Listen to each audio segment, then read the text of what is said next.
30 তারিখে আমাদের কাছে একটা খবর আসে, একজন সাথী কোনার আছেন যার বাড়ি ভগৎ সিং মোড় কাছে। উনি 28-29 তারিখে বাইরে গিয়েছিলেন বেড়াতে। 30 তারিখে যখন এসে দেখছেন ওনার বাড়িতে চুরি হয়েছে।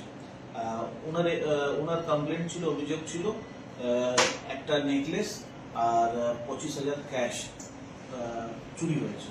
তা আমরা তখনই ইমিডিয়েটলি কেস করি, আর 24 ঘন্টার মধ্যে আমরা আমাদের যা বিভিন্ন সিসিটিভি আছে, বিভিন্ন সোর্স মাধ্যমে আমরা চোরগুলোকে আইডেন্টিফাই করি, আর আমরা 24 ঘন্টার মধ্যেই আমরা চুরির মালটা রিকভার করতে পেরেছি।